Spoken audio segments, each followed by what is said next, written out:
Assalamualaikum warahmatullahi wabarakatuh. Alhamdulillahi rabbil alamin wa afdhalus salatu wa atammu taslim ala man arsalahu Allah hadiyan ila siratal mustaqim nabiyyina Muhammadin wa ala alihi at-tahirin at-tayyibin wa sahabatihi min al-ansari wal muhajirin وعنا معهم وفيهم برحمتك وجودك وكرمك يا أكرم الأكرمين ثم أما بعد فرب اشرح لي صدري ويسر لي أمري واحلل عقدة من لساني يفقهوا قولي. Jamaah yang dirahmati Allah Subhanahu wa Ta'ala, kita melanjutkan kembali pembahasan kita masih seputar ahkamul udhiyah, hukum kurban udhiyah. Di perjumpaan yang sebelumnya kita telah menjelaskan beberapa poin, di antaranya perdebatan tentang hukum melaksanakan udhiyah itu sendiri.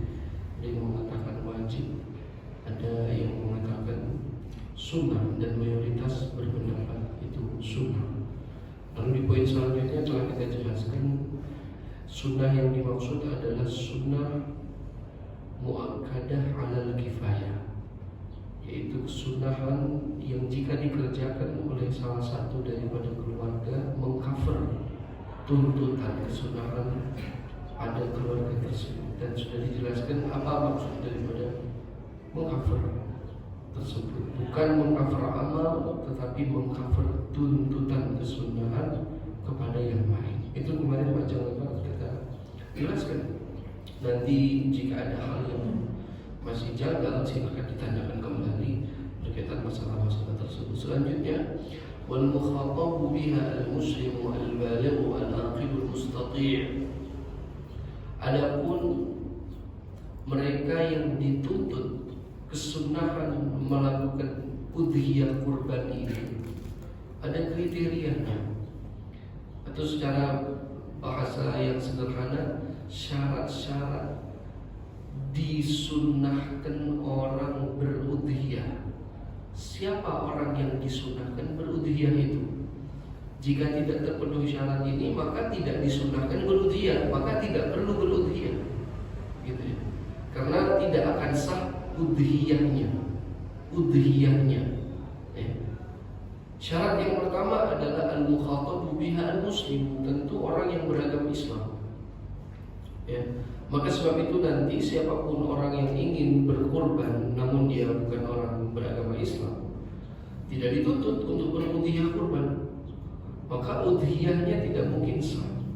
Tetapi jika ada saudara-saudara kita yang beragama bukan Muslim mau berbagi, ikut serta menghidupkan syiar kurban bersama-sama orang Islam, kita boleh menerima hewan yang disumbangkan itu. Tetapi hewan itu menjadi syatul lahmin, potongan hewan biasa yang halal dimakan namun tidak bernilai udhiyah. Dan orang yang berbagi walaupun bukan orang Muslim, ya, itu oleh Allah Subhanahu wa Ta'ala diapresiasi di dunia, karena kebaikan manusia itu tanpa pandang agama kalau di dunia itu. Jadi orang yang bersedekah apapun agama itu, kalau dia ingin berbagi, misalnya dia memiliki kelebihan harta, titipkan ke masjid di sini atau ke panitia, saya ingin ikutan juga Pak, walaupun saya bukan orang Islam, ya, ingin berbagi, maka diterima. Jadi kata-kata tadi maksudnya tidak sah udhiyah bukan berarti haram, tetapi untuk nilai udhiyah yang berpahala udhiyah kurban itu tidak dituntut. Namun jika dia ingin berbagi sah-sah saja, itu sebagai sebuah sedekah, boleh diterima. Maksudnya apa? Justru nanti kambing-kambing yang disumbangkan dari orang-orang yang tidak lulus syarat kesunahan udhiyah atau hewan-hewan sapi itu nanti tidak ada kaitan dengan hukum kurban udhiyah, maka justru paling enak. Distribusinya bebas, tidak ada ketentuan-ketentuan, karena itu seperti orang potong hewan biasa mau dimakan. Paham atau ya? Jadi justru yang seperti itu kalau mau dipotong langsung dibagikan untuk panitia, mau dimasak, mau diapa terserah. Karena tidak ada tuntutan-tuntutan kaitan-kaitan hukum. Berbeda nanti dengan udhiyah. kurban ini ada kaitan hukumnya, pendistribusiannya, ada aturannya, dan yang semisalnya. Bisa dipahami atau tidak kira-kira? Jadi yang pertama, Muslim. Dan kata-kata Muslim di sini, mohon maaf, ini secara tidak langsung juga mengeluarkan ya selain manusia, karena yang dimaksud dengan Muslim adalah manusia yang beragama Islam. Maka tidak ada tuntutan kepada organisasi, kepada perusahaan, kepada apapun yang bukan manusia. Jadi ini sapi kurban atas nama PT apa gitu. Ini kurban atas nama perusahaan ini. Jadi kurban sapi tapi yang diniatkan atas nama perusahaan. Ini sebenarnya udhiyahnya tidak sah. Ya. Kenapa? Karena syarat udhiyah itu manusia yang beragama Islam. Kalau yang manusia bukan beragama selain Islam saja tidak bisa berudhiyah, apalagi yang bukan manusia. Lain cerita kalau misalnya dari perusahaan tapi diisi slot namanya untuk nama orang, siapa yang diniatkan itu boleh-boleh saja. Tapi kadang masih ada sapi dipotong diniatkan untuk perusahaan A, itu tidak bisa. Lagi-lagi ketidaksahan kurban udhiyah bukan berarti menjadi haram. Maka hukumnya daging itu menjadi syatu laham, silahkan dimakan, halal itu. Tetapi tidak bernilai udhiyah, sayang di pahalanya, maksudnya gitu Pak. Ibaratnya kita punya slot untuk memasukkan orang biar bisa pahala udhiyah, tapi karena tidak diniatkan, ya sudah, itu jadinya perusahaan ya hanya memotong sapi sebagai sebuah sedekah untuk dibagikan dan dimakan-makan. Nilainya ada atau tidak? Ada. Nilainya apa? Sedekah. Itu kan melanjutkan pertanyaan minggu yang sebelumnya ya. Bagaimana itu kalau misalnya perusahaan diminta untuk memberikan 1 ekor sapi Pak ya, kalau nggak salah kemarin ke RT atau RW yang kalau kita mau melakukan pemasangan atau apa di situ, itu jadi dari perusahaan ke mereka sebagai sebuah sedekah. Dan nanti mereka yang mau menjadikan itu udhiyah atau tidak itu terserah mereka. Kalau mereka mau potong boleh, kalau mereka mau potong untuk makan-makan biasa boleh, untuk dipotong waktu udhiyah boleh, dan yang semisalnya. Saya dipahami kira-kira sampai di sini. Jadi Muslim ya. Lalu yang kedua al-balighu, orang yang telah balik, wal aqilu, dan juga berakal. Maka akil balik adalah 2 hal yang berbeda ya. Ada orang yang sudah balik belum berakal.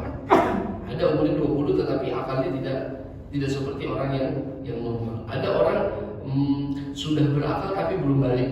Ada anak kecil umur 5 tahun, dia bisa membedakan mana yang baik mana yang buruk, dia bisa makan sendiri. Itu kan namanya sudah akil, tetapi belum balik gitu ya.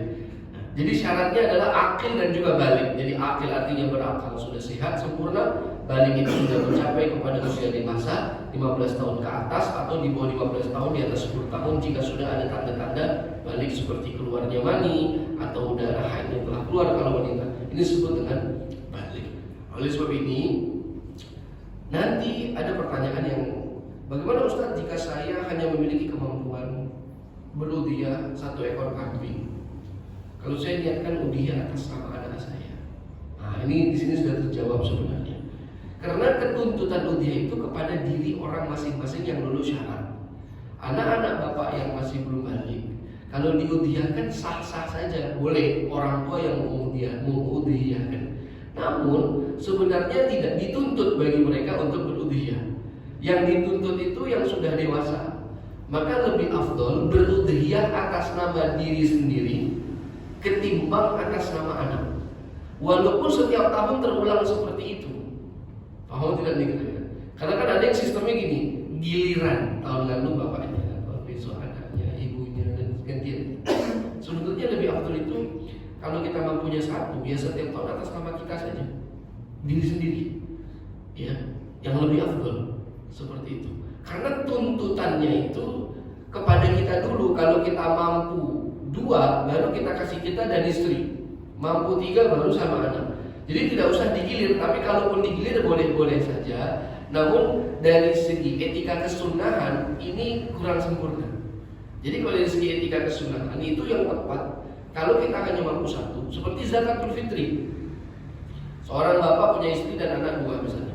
Dia hanya punya kelebihan untuk bisa berbagi zakat fitrahnya untuk 1 orang. Maka yang dizakatkan fitri itu siapa? Dirinya sendiri.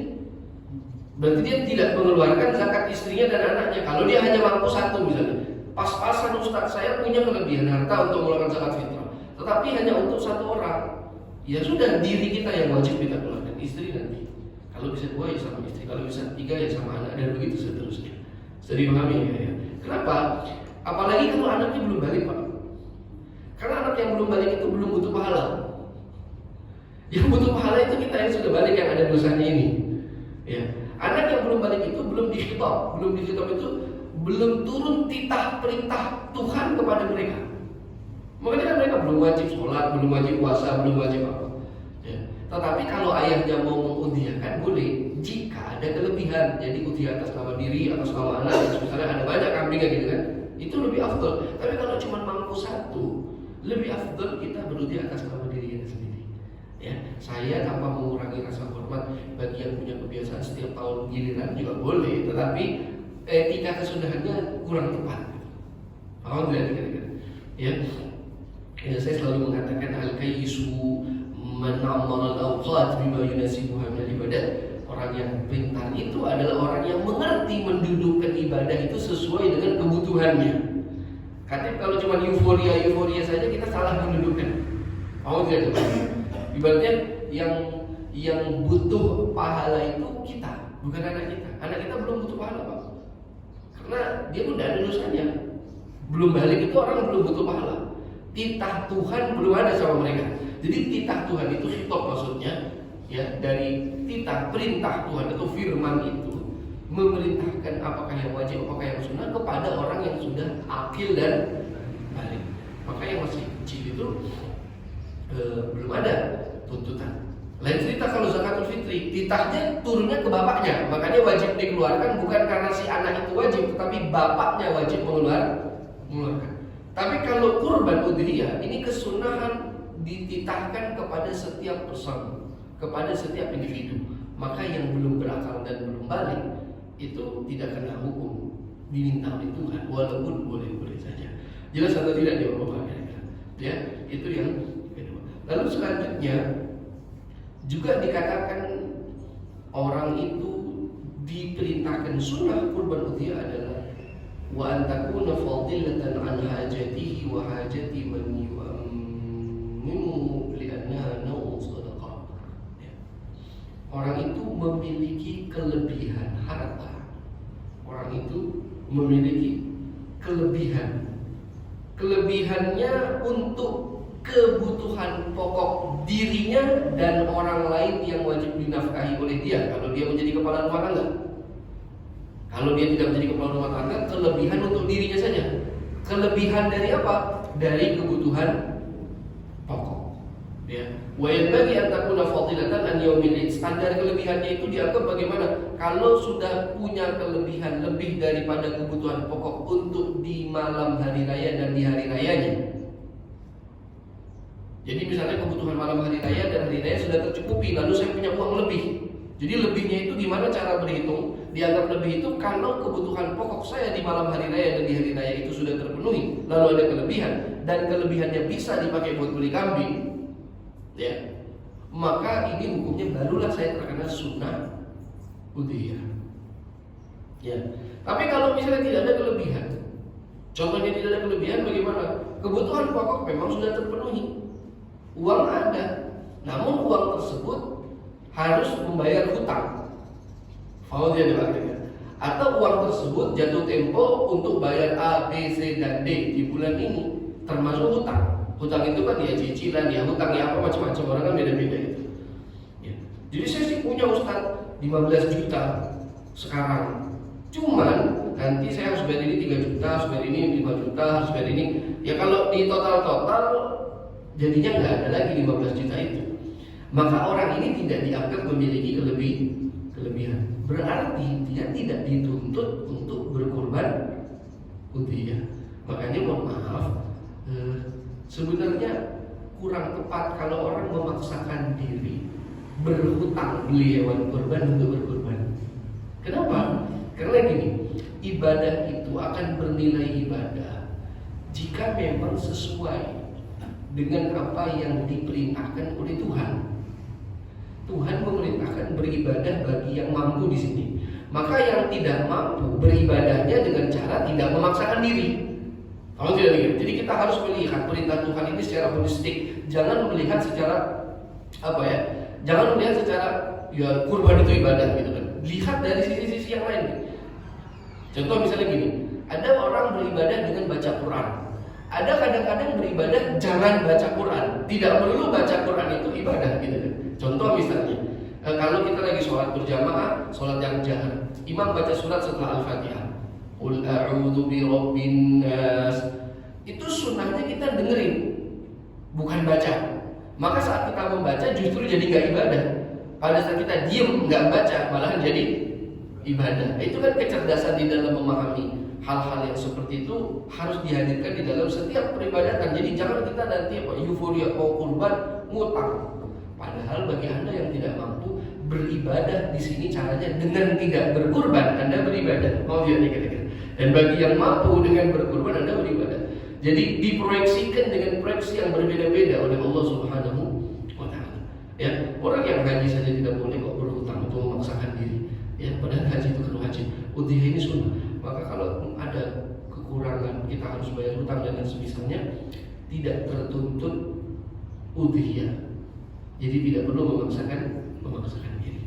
Jelas kira-kira sampai sini Bapak-bapak. Ya, ini daripada tambahan daripada syarat di perjumpaan minggu yang lalu. Selanjutnya saya akan bacakan tentang masalah pendistribusian.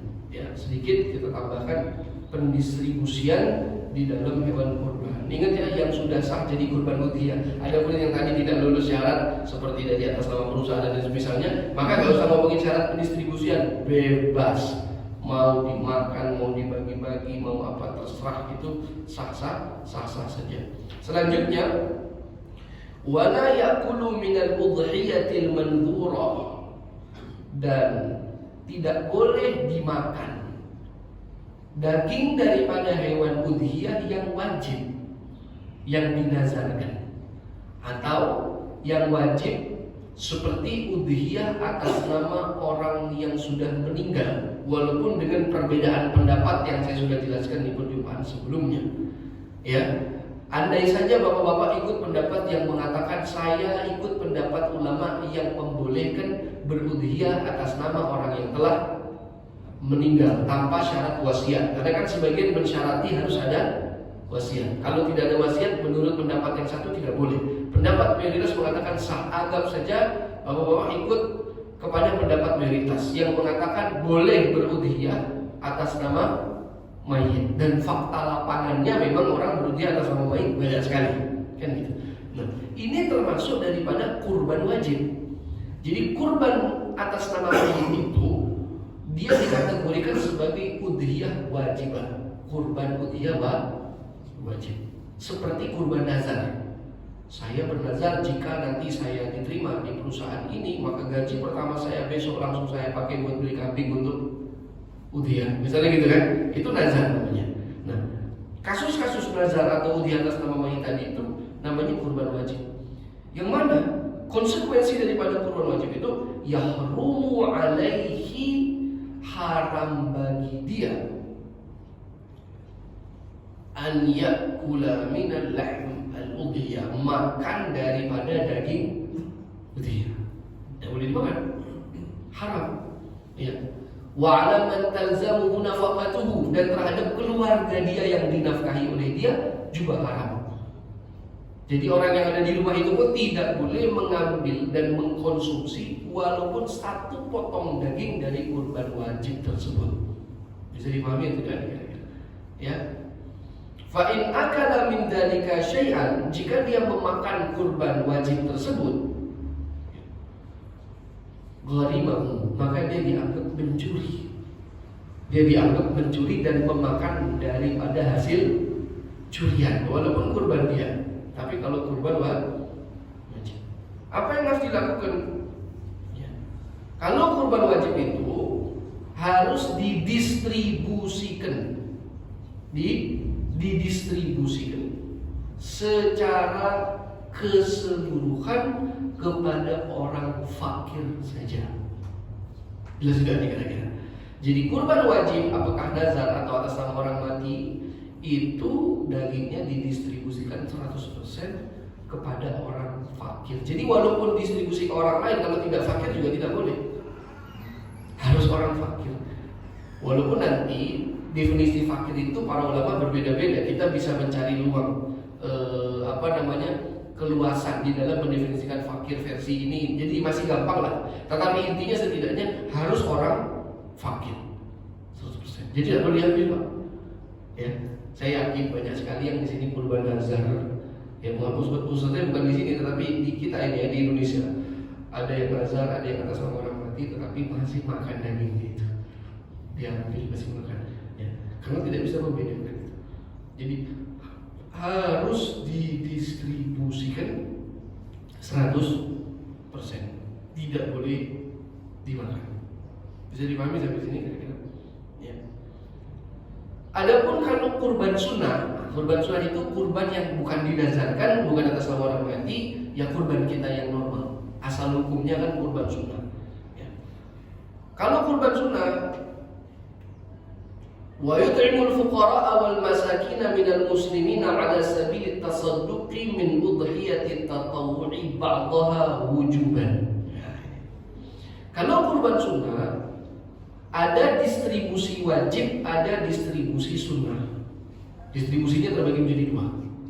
Distribusi wajibnya minimal diberikan kepada satu orang fakir wajib. Ini namanya distribusi wajib. Walau juz'an yasiran min lahmiha, walaupun satu potongan sedikit kecil, 2 kilo misalnya. Kita ambil, potong 2 kilo, distribusikan ke satu orang fakir. Ingat ya Pak, satu orang fakir. Maka sudah sah kurban kita. Selebihnya ini bebas. Nanti distribusinya namanya distribusi sunnah. Distribusi sunnah itu bagaimana? Bagikan tetangga, bagikan keluarga sendiri, atau kita ambil sendiri buat kita juga silakan saja. Mau tetangganya yang tidak fakir, silakan saja. Yang penting ada satu orang fakir menerima dari kurban kita. Sebab itu ketika kita berkurban sunnah, kita harus punya, ya, jangan cuma list nama-nama penerima, tetapi kita harus list itu salah satunya minimal satu saja, minimal. Lebih baik ada yang fakir yang harus menerima. Kita kadang-kadang nggak berpikir seperti itu. Pokoknya langsung bagikan aja ke tetangga. Ya kalau tetangganya tidak ada yang fakir, itu kan gimana ceritanya? Berarti nanti tidak sah karena distribusi wajib belum terselenggara. Distribusi wajib dalam kurban sunnah harus ada minimal satu orang cukup. Dikasihnya berapa Ustaz? Ya minimal satu potong. Yang layak itu ya 1 kilo 2 kilo lah kira-kira. Lebih boleh nggak? Ya lebih afdal. Kalau yang fakir nerimanya ada 1 orang, ada 10 orang, lebih bagus. Atau bahkan penerima saya semuanya orang fakir, ya ini lebih afdal lagi. Itu minimal kesahan. Jadi harus didistribusikan kepada satu orang fakir. Kalau diperhatikan bapak-bapak yang besok berkorban, jadi jangan cuma euforia, tetapi ngerti masalah-masalah seperti ini. Ya, jadi cari yang fakir. Wa yakfi asrafu li wahidin minal fuqara'i wal masakin. Jadi cukup hanya satu orang saja, ya. Itu boleh saja. Wa ishtaratu fil lahmi an yakuna ni'an. Oke. Dalam masalah distribusi wajib, ingat ya kalau saya bilang distribusi wajib berarti penerima kepada fakir. Itu harus didistribusikan dalam keadaan mentah. Harus didistribusi dalam keadaan mentah, tidak boleh matang. Tidak sah kalau dikasih dalam keadaan matang. Kenapa? Karena gini Bapak-bapak, distribusi wajib sama distribusi sunnah itu bedanya apa sih? Bedanya gini, kalau distribusi wajib, apa yang kita berikan itu menjadi kepemilikan mutlak 100% kepada penerima. Jadi serah terima kepemilikan. Ini kaitannya lompat ya ke materi muamalah, walaupun kita belum membahas muamalah sih. Emang apa maksudnya kepemilikan mutlak? Kalau distribusi sunnah itu kita memberikan sebagai kepemilikan yang tidak mutlak. Dalam bahasa lain namanya hadiah. Apa namanya? Hadiah. Kalau kepemilikan mutlak itu distribusinya menjadi sedekah. Apa bedanya sedekah dengan hadiah? Kalau saya memberikan orang sebagai hadiah makanan, ya, itu pilihannya hanya 2 Pak. Buat sama dia dimakan atau sama dia didistribusikan lagi ke orang lain. Itu namanya hadiah. Tidak kepemilikan mutlak. Jadi otoritas yang saya berikan kepada bapak-bapak dari apa yang saya berikan sebuah hadiah itu hanya dua opsi, bapak makan atau bapak kasih orang lain lagi. Jelas. Tetapi kalau sedekah, ini namanya otoritasnya 100%, otoritas mutlak. Maka itu ada boleh dimakan, boleh dikasih ke orang lagi, boleh dijual. Boleh dijual. Bedanya sama yang pertama, kalau pertama tidak boleh dijual kan? Kalau yang ini boleh dijual. Nah, karena ada kebolehan dijual, maka dia harus diberikan dalam kondisi belum diintervensi. Karena kalau saya sudah masak, saya sudah intervensi. Hanya Anda boleh makan atau kasih ke orang lagi. Anda tidak mungkin bisa simpan dan jual. Jadi kepemilikan tidak mutlak. Tapi kalau hadiah itu boleh saya intervensi. Saya masak gulai, saya masak sate, saya masak apa. Itu kan intervensi. Berarti kan saya hanya memberikan Anda kesempatan untuk makan gulai. Atau Anda kasih lagi ke orang gitu. Tapi kalau saya kasih mentah, ini punya Anda. Silakan Anda mau simpan, Anda mau jual, Anda mau makan, Anda mau masak. Jadi apa? Karena kepemilikan mutlak. Paham tidak nih Pak? Jadi ketika kita mendistribusikan kepada orang yang fakir agar dia menjadi sebuah sedekah supaya kurbannya sah, pastikan dalam keadaan mentah. Tapi kalau ke tetangga Ustaz, yang fakir sudah selesai, boleh nggak saya berikan dalam keadaan matang? Itu bebas. Itu distribusi sunnah bebas. Kalau kita kasih kepada mereka dalam keadaan matang sah, tidak masalah. Ya, itu namanya kita mengintervensi. Karena walaupun tidak kita intervensi, kita berikan daging mentah juga. Mohon maaf, orang yang bukan fakir tidak boleh jual dagingnya. Dia hanya punya pilihan, makan, simpan, atau kasih lagi ke orang lain. Faham atau tidak faham ini kira-kira? Bisa dipahami kira-kira? Ya. Sebab itu nanti, ya, ini pecahan masalah. Masalah-masalah yang tidak dimakan daripada hewan kurban seperti kulit, itu yang menjual yang boleh hanya orang fakir saja. Ya, kadang itu dijual itu Pak. Kulit-kulit itu biasanya dijual. Itu didistribusikan dulu ke fakir. Nanti biar si fakir yang melakukan transaksi dengan pembeli kulit. Uangnya buat siapa? Ya buat dia, orang udah punya dia kok. Kan tadi saya katakan sudah mutlak kepemilikan dia itu. Ya. Jadi nanti caranya sebenarnya gampang, ya kan? Panitia itu menerima kulit sebagai penerima. Berarti sudah didistribusi. Tinggal nanti adakah panitia yang fakir yang menerima? Kan gitu. Walaupun fakir itu kan definisinya tadi luas. Kalau dia menerima lalu dia yang jual, itu uangnya nggak wajib buat masjid, nggak ada kaitan sama masjid. Orang uang dia kok, itu kan sudah didistribusi ke dia, sudah punya dia. Jangan kita ikut campur masukkan ke masjid, nggak bisa. Itu uang dia. Saya dipahami tadi. Tapi kalau kita distribusi ke yang non fakir lalu dijual, haram hukumnya. Yang berdosa yang menjual itu tidak boleh. Bisa dipahami? Karena hanya boleh kita pakai. Apakah dijadikan beduk atau jadi apa misalnya gitu kan, atau kita kasih lagi ke orang, tapi kita tidak boleh jual gitu. Kecuali yang fakir. Oke, kembali lagi kepada masalah. Jadi kalau yang wajib kurban tadi distribusi 100% ke fakir. Kalau yang sunnah distribusi hanya kepada minimal satu orang fakir dalam keadaan mentah. Dalam keadaan mentah. Kenapa? Karena ditamlik untuk kepemilikan mutlak agar dia bisa simpan, dia bisa jual, dia bisa melakukan apapun. Bisa dipahami? Ya. Liyatasarrafa fi man ya'khudhu bima syaa min bai'in wa ghairihi, ya, agar dia bisa melakukan tindakan apapun terhadap apa yang diberikan dari daging itu semau dia, mau dia simpan, mau dia jual atau apapun. Fala yakfi ja'luhu ta'aman, maka belum terjadi distribusi wajib kalau didistribusi dalam keadaan makanan jadi kepada fakir. Ya, karena ada juga yang gitu ya, dimasak wa du'a'ul fuqara lalu dipanggil orang makan di rumah, tidak bisa. Ya, tidak bisa. Ini kurban udhiyah, bukan akikah. Lain cerita. Kalau akikah beda cerita. Ini kurban udhiyah, harus dikasih dalam keadaan mentah. Kenapa? Li'anna haqqahum fi tamalluki. Ini garis besarnya. Karena hak mereka adalah kepemilikan mutlak. Adapun kalau dimasak diintervensi. Jelas ya Bapak ya, tidak boleh diintervensi. Walau qadru tafihi minat taham, dan tidak boleh yang didistribusi kepada fuqara itu kalau qadru tafi. Qadru tafi itu ya ukuran yang tidak pantas. Mohon maaf ya, kadang-kadang dikasih sedikit banget gitu kan. Dagingnya sedikit, kebanyakan lemak, kebanyakan bagian-bagian yang bukan daging, tidak boleh. Jadi distribusi wajib harus daging saja. Daging.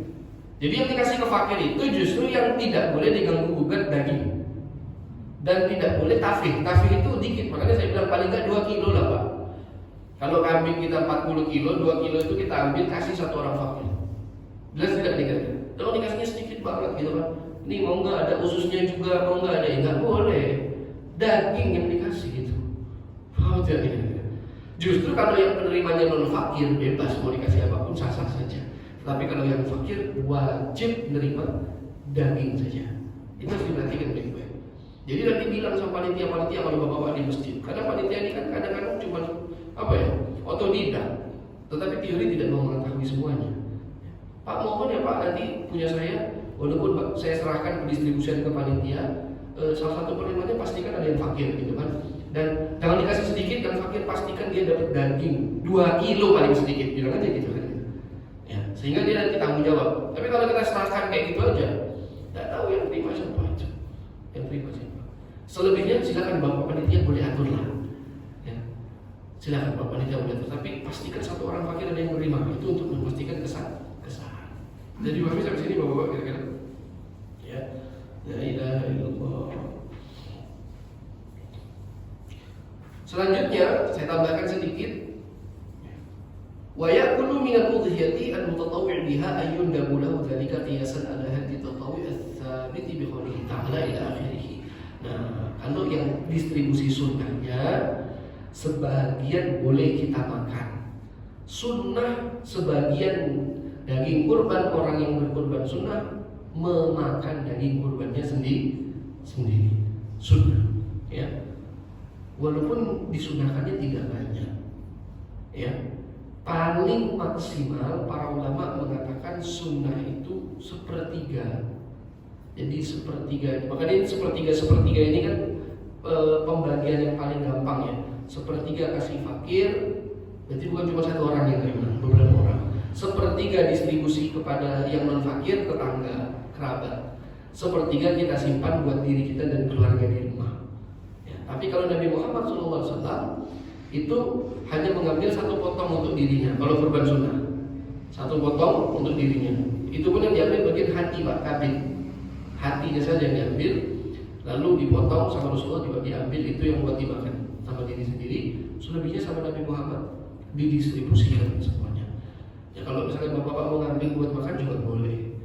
Kalau kurban sunnah ya, kurban sunnah. Tapi misalnya, oh saya nggak mau, saya mau distribusi semua, silakan. Ambil aja 1 potong. Minta 1 potong lah buat kesunahan saja.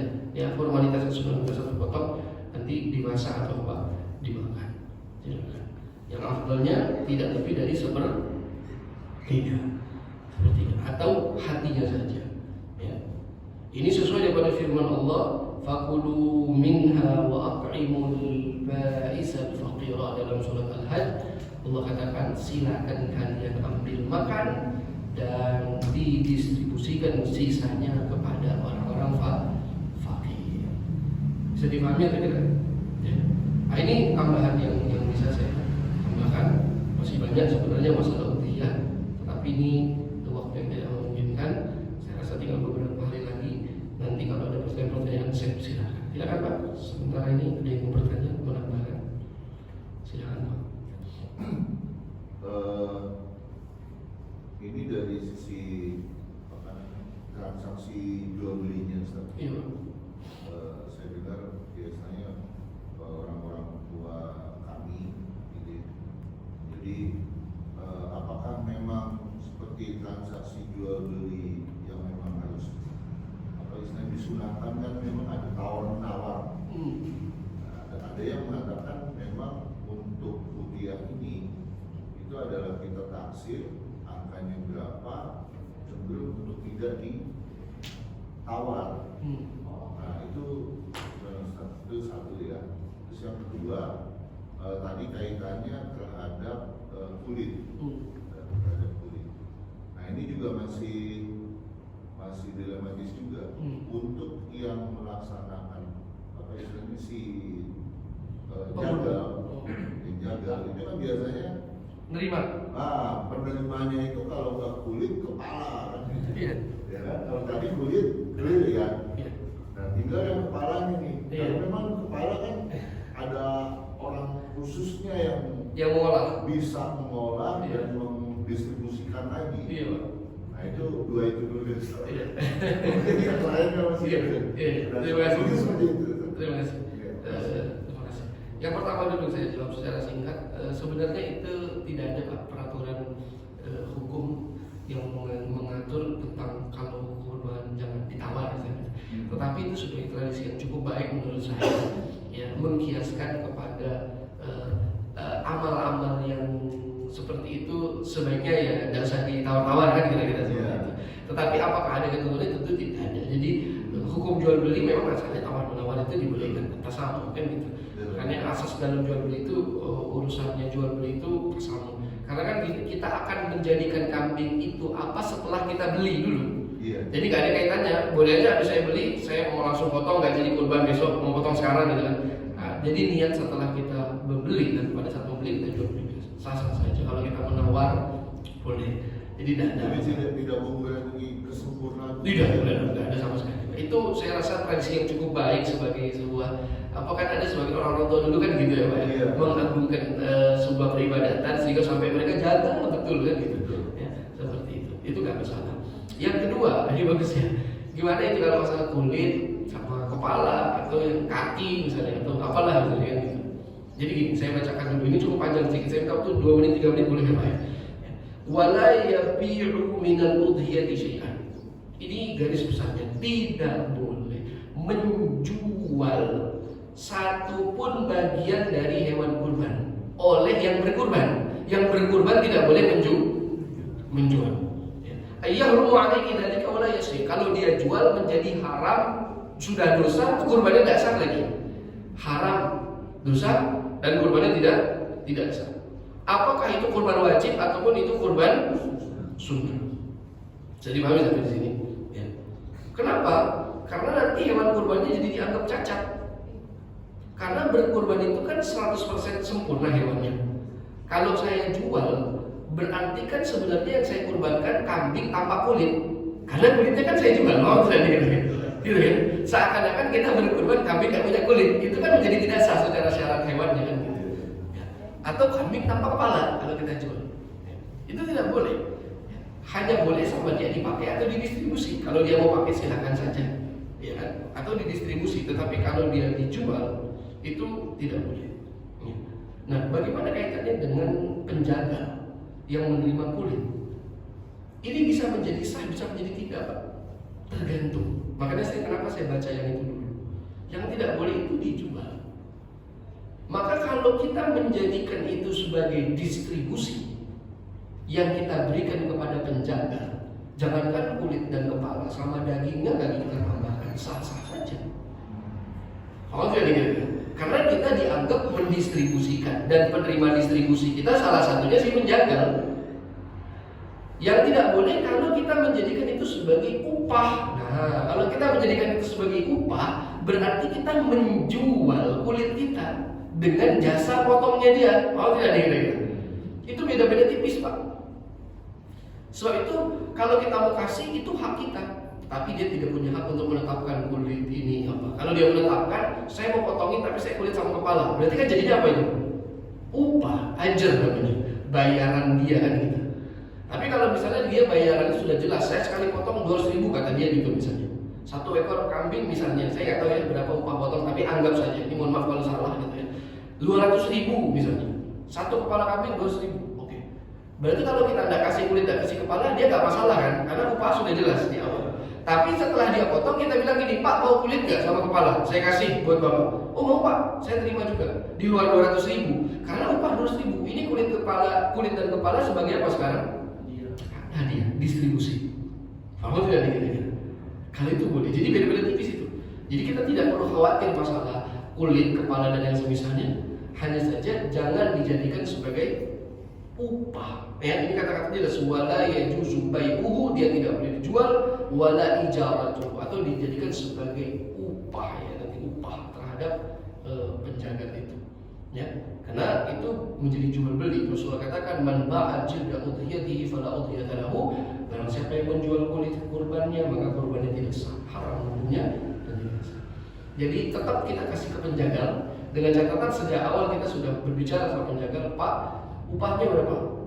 Oh saya upahnya 100.000 Pak, kalau sama kulit, gak usah ngomongin kulit-kulitan. Saya mau upah Anda murni, itu kulit urusannya saya, urusan saya. Nanti saya kasih Anda atau tidak, itu urusan saya.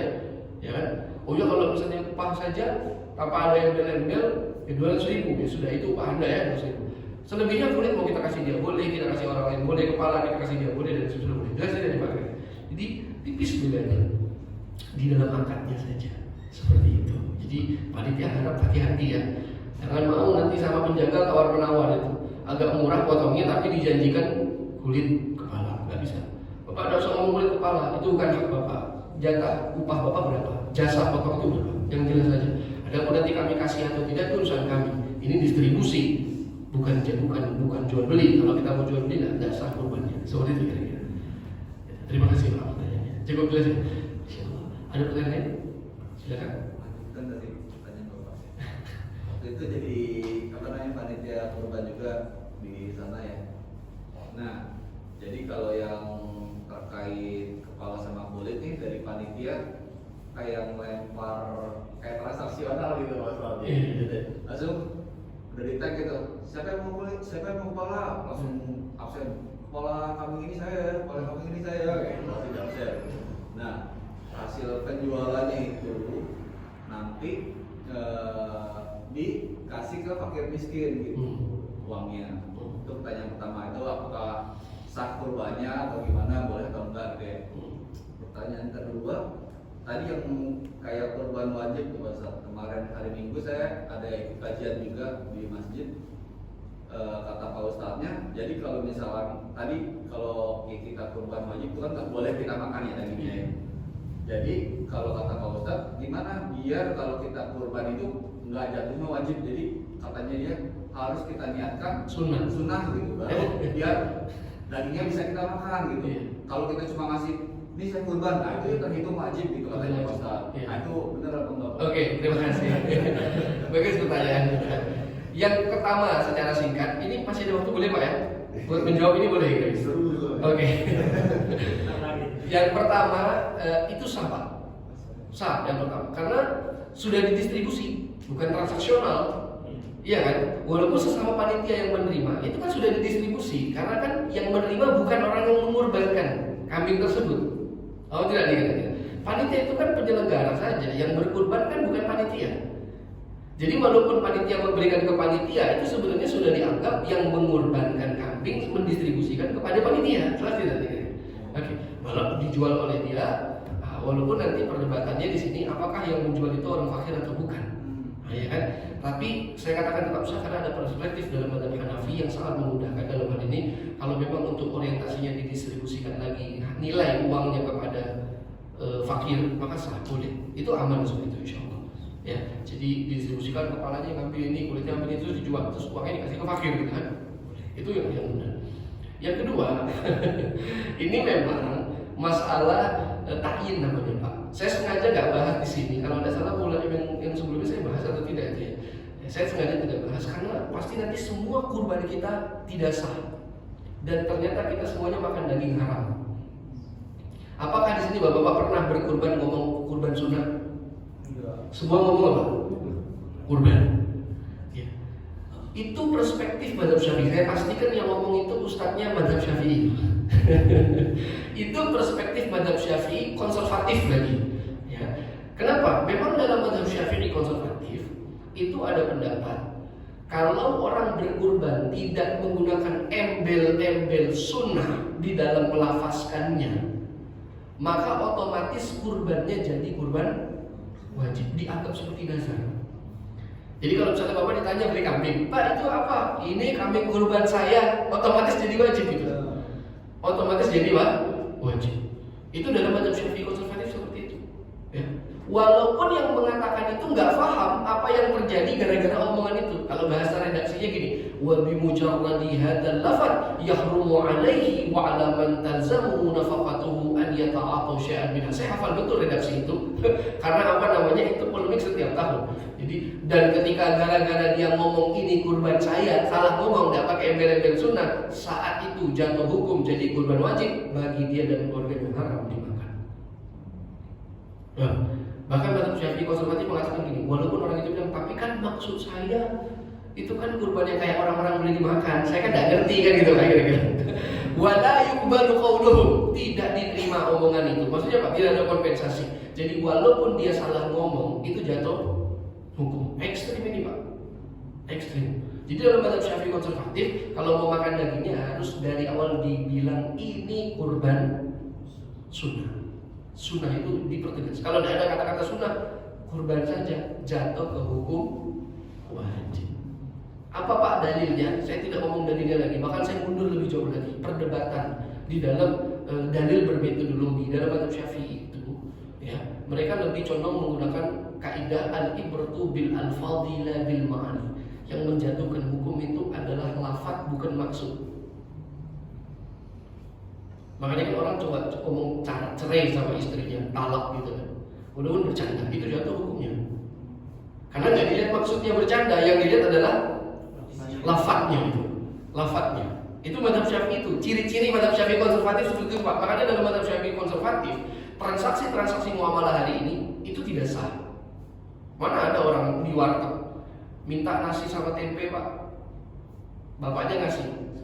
Itu kalau udah dimakan, halal kita pulang tanpa bayar kalau pakai mazhab Syafi'i. Karena al-ibratu bil alfaz, yang menjatuhkan hukum adalah lafaz. Saya minta, ya kan?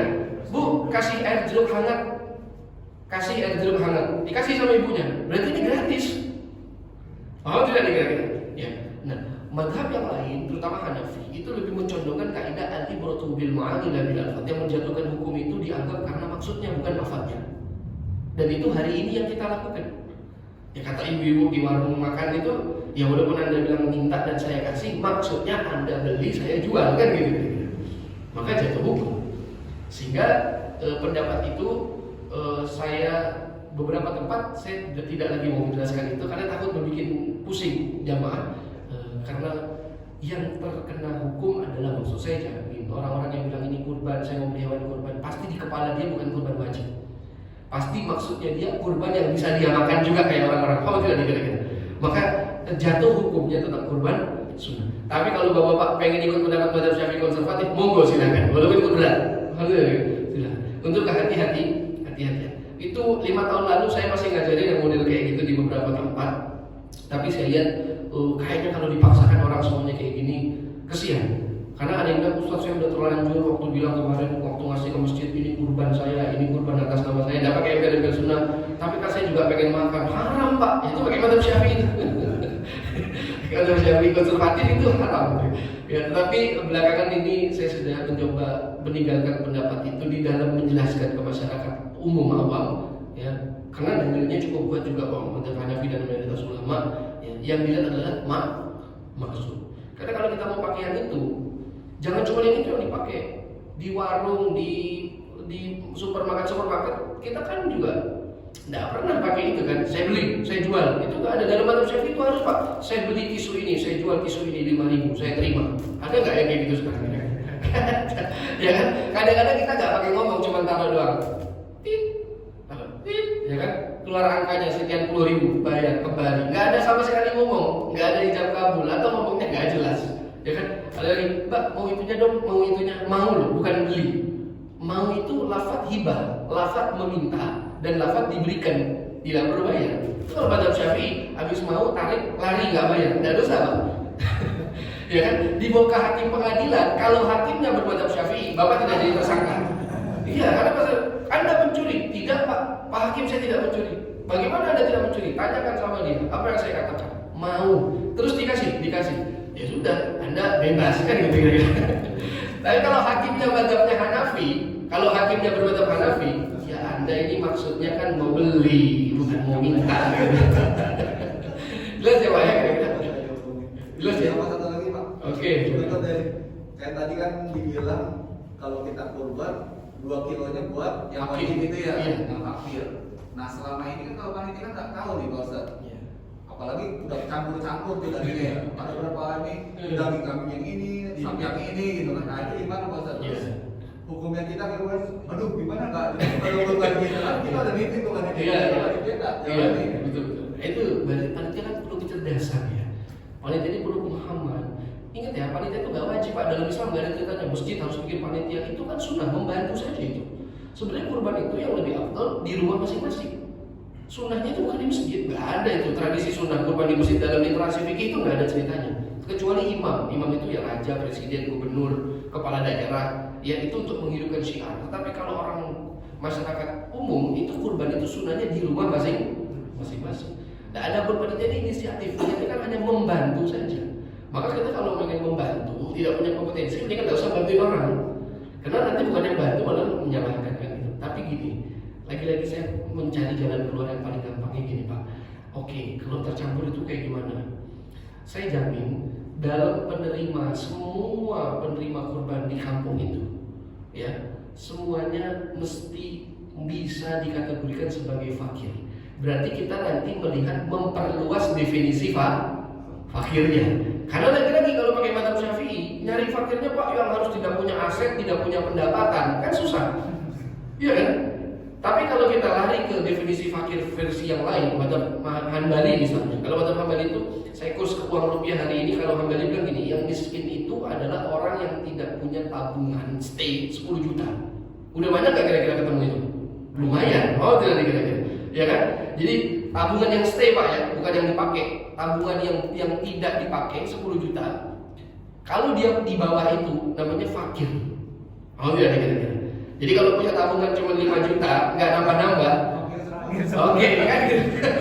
Berarti maksud saya gini, berarti kan aman kalau kita memperluas definisi fakir Pak ya. Berarti kan oke lah, siapapun yang menerima pasti fakir.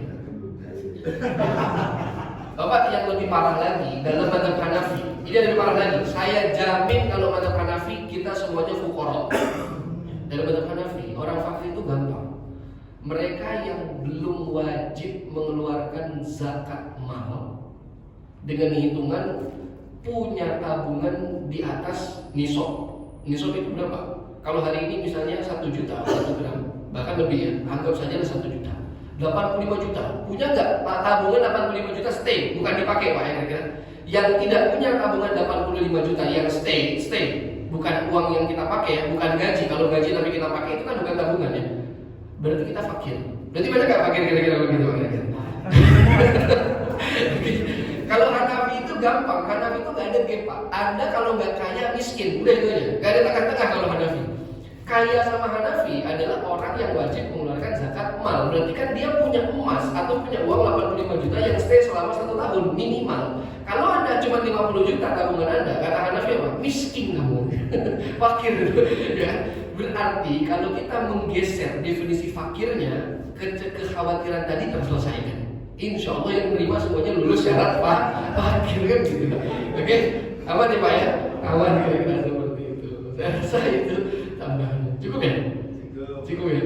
Kita cukup sampai sini dulu. Waktunya sudah takutnya kelewat. Saya tidak masalah bapak-bapak ini ya yang saya takutnya mengganggu waktunya. Kita lanjutkan lagi nanti di perjumpaan yang akan datang. Berarti materi ini sudah selesai karena besok sudah lebaran Idul Adha ya. Kita kembali lagi ke materi kita. Dan saya lupa itu masih awal-awal, nanti tolong diingetin kembali ya bapak-bapak. Terakhir itu kita lanjutkan kembali. Kurang lebihnya mohon maaf. Subhanakallahumma wa bihamdika asyhadu an la ilaha illa anta astaghfiruka wa atubu ilaik. Wa sallallahu ala nabiyyina Muhammad wa alihi wa sahbihi. Alhamdulillahirabbil alamin. Assalamualaikum warahmatullahi wabarakatuh.